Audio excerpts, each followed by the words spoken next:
Para personas inquietas, Capital Radio. El remate, con Miguel Ángel González Suárez. Bueno, qué alegría me da ver que los agricultores toman las carreteras en España, copiando a los franceses. Y bueno, hay miles de tractores que están protestando contra las políticas europeas y la falta de rentabilidad del sector primario. Eso es la península. En Canarias no. En Canarias el sector primario va muy bien. Es muy rentable, cada vez hay más agricultores y cada vez producimos más. O sea que es diferente. En Canarias es otra historia. Estamos ya preparando el fin de semana que llegan los carnavales.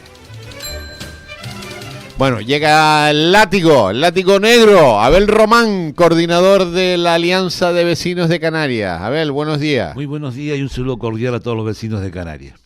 Bueno, hoy vamos a empezar. Quiero hacerle ¿Y por dónde quieres empezar? A ver. Un favor a los vecinos que nos escuchan, y es el tema siguiente. Aquí en Canarias hay 5.000 personas que viven en la calle. En Canarias no, en Tenerife. No, bueno, en Canarias, perdón. En Tenerife 3.000. Y en Santa Cruz 800. Sí, cierto. Y le quiero hacer 5.000, sí. Y entonces quiero pedir el siguiente favor a los vecinos, por lo menos de Santa Cruz y a los que quieran de todas las islas, ¿no? Cuando se le pregunta a un sin techo, que por cierto, hoy cuando iba a coger el coche en la placita que está por delante de mi casa, había un sin techo durmiendo con una manta tapada en un banco en el parque. Había dormido toda la noche así con el pelete que hacía. Y entonces cuando se les pregunta a los sin techo qué es lo que más les duele de estar en la calle, uno pensaría, bueno, estar durmiendo con el frío, no tener que comer, etc. No, ¿sabe usted lo que decían? Que a ellos lo que más les duele es que son invisibles para la gente. Ya. La gente pasa al lado de ellos como si pasaran al lado de una papelera o de un poste de luz, y eso les duele enormemente. Entonces yo quería, porque muchas veces, y tenemos razón, los vecinos decimos, bueno, ¿qué podemos hacer? No tenemos medios, eso es cosa del gobierno. Sí, hay una cosa que podemos hacer en arreglo a esta necesidad, a esta demanda y a esta situación que ellos mismos te dicen. Cuando vea usted un sin techo que está tirado en la acera esperando que le den una limosna, salúdelo. Dígale buenos días, buenas tardes, buenas noches. Pase usted a su lado y si le mire, salúdele. Eso les eleva la moral de lo que usted no se puede imaginar. Y además ellos lo piden. Y yo creo que son seres humanos como nosotros, que en un momento determinado... Qué curioso que los que no tienen techo son los nuestros, los que vienen de fuera todos tienen techo, ¿no? Porque el gobierno se ocupa de ellos. Qué paradoja, ¿no? Qué paradoja que para tener techo tengas que venir en una patera y ya tienes techo. Techo, ropa, comida, teléfono. Sin embargo, los que nos hemos olvidado, con toda esta mariconada de la solidaridad, nos hemos olvidado de los nuestros. Exactamente. De los nuestros, pero totalmente. Tú sabes que este tema lo hemos tocado muchas veces. Estamos con los de fuera, pero con los nuestros son 5.000 viviendo en la calle. 5.000, que esto es para coger y decirlo con un altavoz. 5.000 viviendo en la calle y no se hace absolutamente nada. Eso sí, si esos 5.000 mañana cogen unas pateras y vienen en patera, eso sí, los meten, si se pintan de negro. Actualmente hay 4.000 personas de África que han venido en patera aquí y todos duermen en un lugar cerrado, con su cama, su alimentación, desayuno, almuerzo y cena, su vestimenta. Qué injusto es esto. Esto es la hipocresía de los políticos. Es una hipocresía. Por lo menos los vecinos de a pie, aunque no podemos darle cama, comida, etcétera, sí podemos tratarlo con una cierta humanidad, por lo menos en lo que ellos nos piden, que no se sientan invisibles. ¿Y cuál es nuestra misión? ¿Cuál es el trabajo que podemos hacer? Salúdenlo, señores. Cuando ustedes lo vean y les miren a los ojos, díganle buenos días, buenas tardes, buenas noches. Eso es una labor humana y moral que para ellos es indescriptible. Totalmente de acuerdo. Bueno, vamos a hablar, el pasado viernes se celebró el Día de la Candelaria. Y muchos vecinos me han preguntado que cómo surgió el tema de la Candelaria, por qué se llama la Candelaria, y no todo el mundo lo sabe. Entonces vamos a hacer una breve sinopsis de qué fue lo que ocurrió para que la Virgen de la Candelaria fuera la patrona de Canarias y se llamase Candelaria. No se llama Candelaria porque está en el municipio de Candelaria, ni mucho menos, pero en fin, vamos a explicarlo brevemente. Todo surgió porque el 2 de febrero se celebra la presentación de Jesús en el templo y la purificación de María. Normalmente en los antiguos judíos, cuando una persona tenía un niño, a los 40 días se le llevaba en el templo para purificarse y presentar a su niño en el templo, ¿no? Entonces, en el siglo V se celebra la fiesta de las luces por eso, porque es la fiesta, porque la Virgen María había dado a luz a Cristo, por eso se llama la fiesta de las luces. Pero ¿cómo sucedió en Tenerife la aparición de la Virgen? Que por cierto, ayer vi en Facebook como un dibujo de cómo era la antigua Virgen de la Candelaria, que como usted sabe, en un momento dado la tenían en la cueva al lado, y llegó una tempestad y se la llevó. Bien. Entonces, la imagen entonces sucedió en Tenerife la aparición de la Virgen. Se estima que apareció sobre el año 1400. Entonces, dos guanches que iban con su ganado a encerrarlo en las cuevas, cuando notaron que su ganado no quería entrar en la cueva. Entonces vieron que qué es lo que pasaba. Entonces, el ganado se estaba asustado porque había una imagen en la orilla del mar que asustaba a las cabras.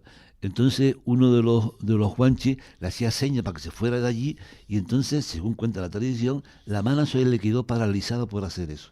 El otro cogió su cuchillo y fue a pincharle y en vez de pinchar a la Virgen se autolesionó sin quererlo.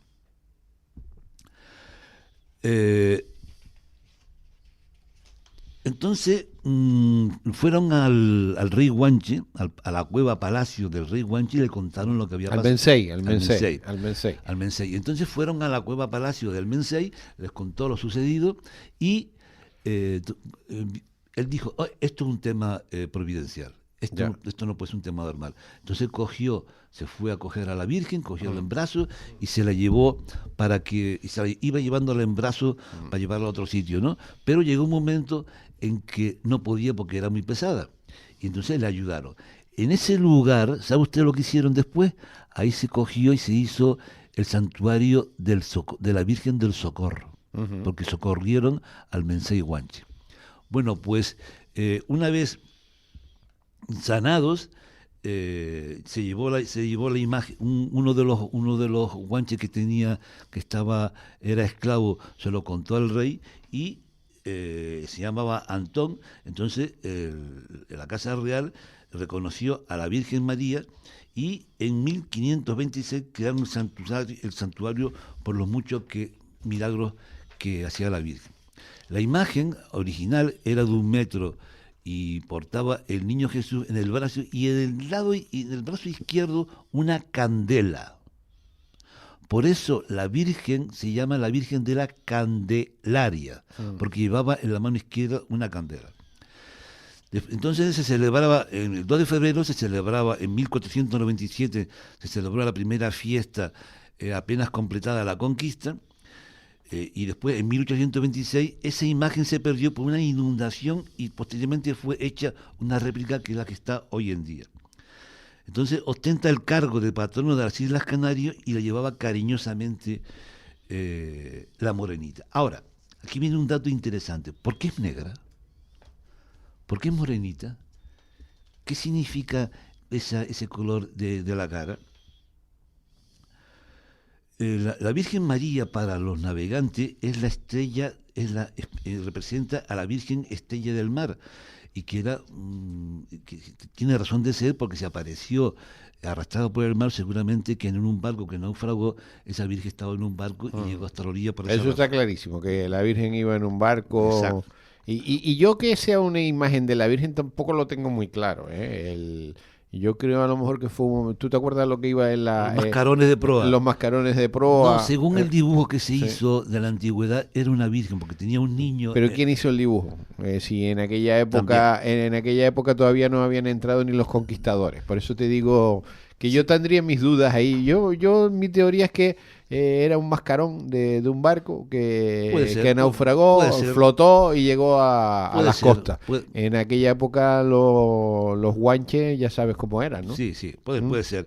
Ahora, ¿qué pasa con el color negro de la Virgen? Ya. En Europa hay varias Virgen negras. En la península, la más famosa es la Virgen de Montserrat. Entonces, ¿qué representa el color negro? ¿Por qué es negra y no es rubia o blanca? Mm. Entonces, el color negro, según la mitología, representa una diosa virgen y madre, fértil como la tierra y de cuya entraña nace su hijo Sol. La materia virgen es la que es apta para recibir la luz divina y la naturaleza en su estado primitivo. Es lo que significa la Virgen Negra de los alquimistas. Y esta es la explicación, porque siempre en el tema de los símbolos hay que ir a los que manejan esos símbolos, que son los alquimistas y los esoteristas. Entonces, eso representa esa situación. Y sobre todo, en el antiguo Egipto, una analogía de lo que es la Virgen, ¿sabes tú quién es? Era Isis, que tenía un niño en los brazos. Se representa a la materia virgen de la tierra, la que recibe el espíritu. Entonces, a esas vírgenes que hacen eso, lo representan de color negro. Después está la explicación de que la Virgen María, de que el color es por la edad, porque se tiñe, porque el barniz se oscurece, en fin, todo un montón de cosas. Pero Y porque en aquella época no había electricidad, se usaban velas y punto. y las velas producían lo que producen. Tú vas a centros donde se han usado velas durante siglos y siglos, son negros. Exacto. Pero esto es diferente, porque se nota que no es un templo, porque vamos, tú eres un par de una iglesia y la Virgen se oscurece, aunque sea con un trapo húmedo, la limpia, ¿no? Ya. Pero no, esto es hecho adrede, entonces simboliza eso, la madre tierra pura que recibe al espíritu. Esta es la explicación, por eso es tan interesante la simbología de las vírgenes negras, porque representa un tema de lo que es la creación de cuando el espíritu llega a la materia. Entonces, ya saben ustedes, la Virgen de Candelaria es porque es una imagen que tenía un niño y una candela en el brazo derecho, y por eso se llamó Candelaria. Y después se hizo el santuario, etcétera, etcétera, etcétera. Entonces, esta es la explicación que Muy me han bien. pedido los vecinos sobre de dónde viene. Para contar esta historia. este Bueno, tema, ¿no? vamos con otro tema. Venga, vamos con las guaguas. Vamos a ver, seguimos con el tema de las guaguas. Por fin, ha tardado la de Dios. El 31 de enero, el Cabildo aprueba el tema de la ruta de las guaguas, pero, como siempre, con las condiciones de que tienes que hacer 10 viajes al mes como mínimo, durante 3 meses. Bueno, ahora son 30. Los Sí. puedes hacer todos en el último mes, si Sí, quieres. exactamente, o en el primer mes. O en el primer mes o en el... o Exacto. sea, Entonces y ahora han metido ahora los que están empadronados a los extranjeros. también han metido a los extranjeros. ¿Y Exacto. quiénes son los extranjeros? Los que están empadronados. Están extranjeros con pasaporte extranjero, pero empadronados. Ahora, ¿Canarias, todas las islas hacen lo mismo? No. No. Hay pero unos desde siempre. Hay unos canarios de primera categoría y Siempre, unos canarios siempre. de segunda categoría. Cuando las guaguas no eran gratis en toda Canarias, ya eran gratis en La Palma y en el Hierro y en La Gomera. Bueno, pues, ¿qué islas tienen gratis total sin necesidad de hacer unos viajes mínimos? Entonces, La Gomera, La Palma y Fuerteventura es 100% gratis sin necesidad de poner unas condiciones para tener ese Ya, pero mira, Abel, el otro día me comentaba alguien, una persona jubilada, que tiene toda la razón del mundo.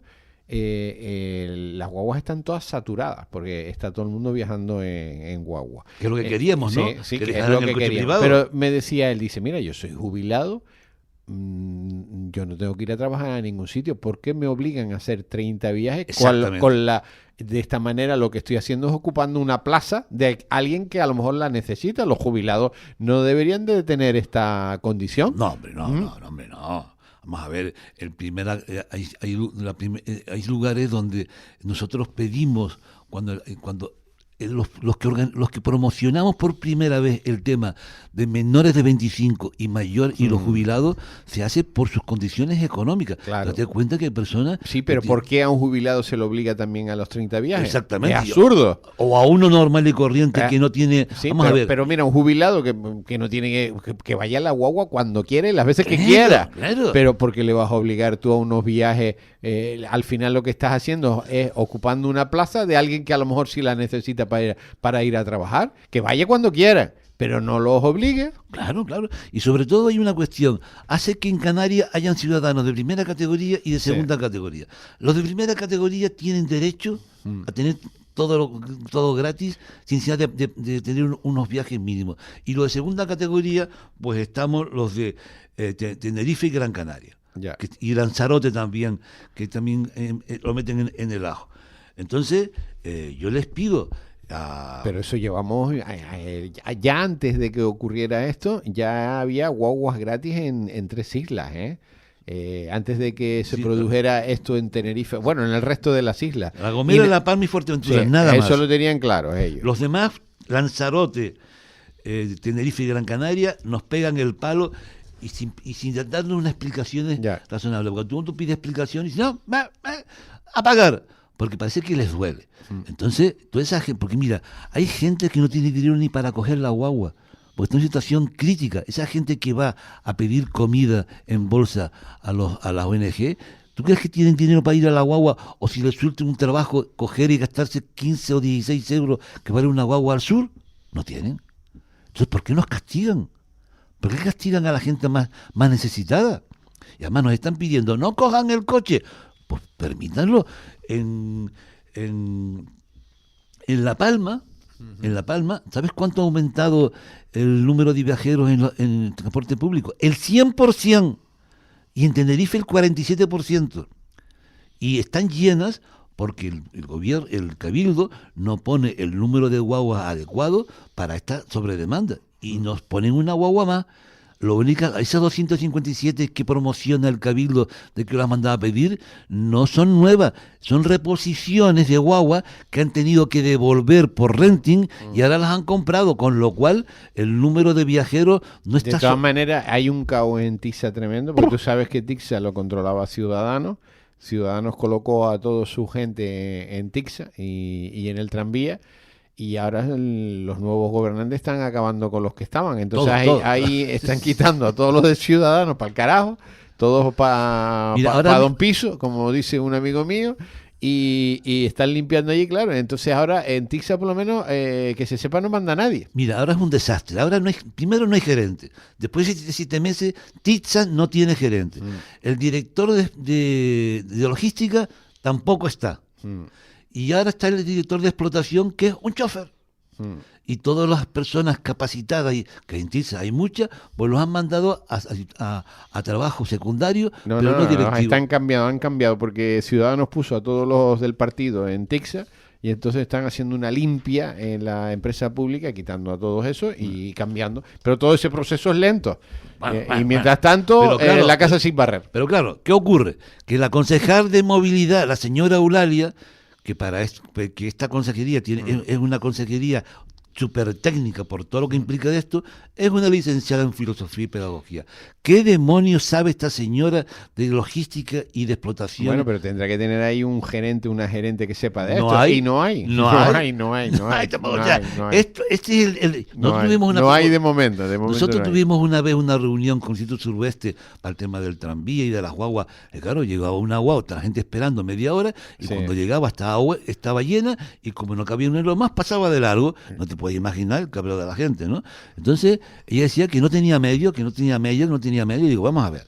Entonces yo le pregunté, vamos a ver, señora, usted sabe que ha aumentado un 47% la demanda y el uso de transporte. ¿Ustedes han evaluado, o usted como consejera, como presidenta del Consejo de Comisión de Tixa, han evaluado el número de guaguas que le hace falta para asistir a la demanda? ¿Sabe lo que me dijo? No tengo ni idea. No, porque como eso lo paga ahora el Estado, esa cantidad no van a poner más guaguas. Son las que son y eso. Venga, vamos, que nos quedan 5 minutos. A ver, más cosas. Esto vuela. Vamos a ver. Tenerife volvemos otra vez con el tema porque el tema sigue sangrante y cada vez se agrava más. Tenerife concentra más del 50% de las listas de esperas quirúrgicas, solo Tenerife. El LUC tiene un listado de espera de 10.400 pacientes y la residencia 6.884, mientras que el insular está a 6.800 y el doctor Negrín, que es el que menos pacientes de espera, tiene 4.200. Entonces, y hay 156 días de demoras en Canarias. Eso es lo que dicen ellos, es mucho más. Es mucho más. Pero bueno, Operarte en Canarias te vas de 3 a 4 años, vale, desde que inicias el proceso. El proceso inicia desde que estás malo y pides ir al médico de primaria. Exacto. Y ahí empieza todo el lío. Exacto. Entonces hay que decirle a la gente por qué esta lista de espera. Para darles un ejemplo de los efectos de esta lista de espera, si usted tiene un problema circulatorio y uno de los dedos se ulcera por un déficit circulatorio, la única, como no actúan con una operación para restablecer la circulación, al final todos esos pacientes acaban con amputaciones de dedos, de pies. Lo de las amputaciones en Canarias es un dato a tener en cuenta. Son 5 amputaciones de piernas diarias. Por la lentitud en operar a estas personas. Pero, claro, a esa persona ha acabado con su vida. Ya tiene una silla de ruedas. Esta es una repercusión del retraso de la operación. Nadie habla de eso. Ahora estamos hablando aquí. Entonces, ¿cuál es la solución? Porque claro, se habla de lista de espera, pero nadie te pone el dedo en la solución. La solución es que hay que contratar a más especialistas. ¿Y qué ocurre? Cuando se presentan los chicos que acaban medicina para hacer cursos de especialización, no les dejan hacer ese curso nada más que a un 75%. Estamos hablando de los MIR. De los MIR. Los MIR, como usted... el MIR es a nivel nacional. A nivel nacional, pero aquí en Canarias hay un número de plazas para MIR que son unas 280 o 300. Entonces, ¿qué ocurre? Vamos a ver si se presentan 500 para hacer cursos de especialización y que después se pueden contratar, porque hace falta para solucionar el tema de las esperas quirúrgicas. ¿Por qué diablos no se contratan a los chicos que acaban medicina para que hagan sus cursos de especialización y que los ciudadanos... Se van, los del MIR se van fuera a trabajar fuera de España. Porque ganan más dinero. Sí, bueno, pero no todos. No todos, pero casi todos. Todos los que pueden irse se van. Pero claro... Y después de terminar el MIR y se van les están pagando el doble. Sí, claro, pero nosotros formamos a esos profesionales, porque los pagamos en las universidades públicas con dinero público. La gran mayoría, el 90% son de universidades. Los españoles pagamos a toda esa gente. Cuando termina su carrera, cogen la maleta y se van. Pero es un porcentaje, no es todo. Pero aquí, son muchos, Bueno, son muchos, pero... No te digo nada las enfermeras, Sí, pero muchos más son los que se quieren quedar aquí y no pueden. Claro, pero hay que darles condiciones mejores a los que se quedan aquí. Inclusive, aunque ellos tienen un sueldo de 1.300 euros al mes y después para un sueldo miserable, y que después lo tienen que... Y además se hace adrede. Para obligarlo a hacer horas extras, le ponen ese sueldo miserable para que después con todas esas horas extras lleguen a un sueldo de 2.000, 2.500 euros, que es un sueldo normal de una persona que se ha pegado 6 años haciendo una carrera. Una reponedora de Mercadona en el sur de Tenerife gana 2.100 euros. Una reponedora, que no tienes que estudiar nada. Imagínate. Es poner la lejía en el estante, nada más. 2.100 euros en el sur. Claro, así están las cosas como están. Venga, un minuto y nos vamos. A ver, ¿alguna cosa más? Tenías un montón de temas, Hoy te liaste con la Candelaria y se nos fue el tema. Bueno, de todas maneras, era un tema interesante. ¿Qué otro tema podemos poner? Espérate un momentito. Teníamos un montón de temas. El casino tenía. Tenemos que ir. Acércate ahí. Sí, vamos a ver. El casino. El martes pasado, no lo dijimos porque eso fue por la noche, hubo una asamblea general en el casino por el tema del presidente que ha cometido unos supuestos abusos sexuales con sus estudiantes y en cuanto se iban a acabar las cuentas y el tipo sigue R con R que no se va del casino. Entonces se puso sobre el tapete en una asamblea general para aprobar las cuentas del 2023 y las cuentas del 2024 y todos los socios se negaron a aprobarlas para forzar su salida. Por lo visto fue escandalosa la asamblea esa. Escandalosa, de insultos, de todo. Pero el tipo no se va ni con agua hirviendo. A nosotros nos importa un pito y lo hemos dicho, quién sea el presidente del casino. Lo que no se puede tolerar es que en esta época se hagan agresiones sexuales a menores, a mujeres o a hombres y queden impunes estas situaciones. Cuando una persona de este nivel comete es denunciado públicamente, hay que juzgarlo, ¿sabes? Sí, Y la justicia es súper. Por eso digo, entonces, ¿qué es lo que se dijo? Primero, esto afecta a la imagen del casino y hasta que no se sepa con certeza y sentencien los jueces, para defender la imagen del casino o de cualquier otra institución, tiene que coger y Nos tenemos que ir. A bueno, ver, pues un saludo cordial a todos. Un saludo y un abrazo muy fuerte. Y sobre todo, no se olviden, cuando vean a un sin techo, salúdenlo. Es verdad. Volvemos enseguida. El remate, con Miguel Ángel González Suárez. Para personas inquietas, Capital Radio.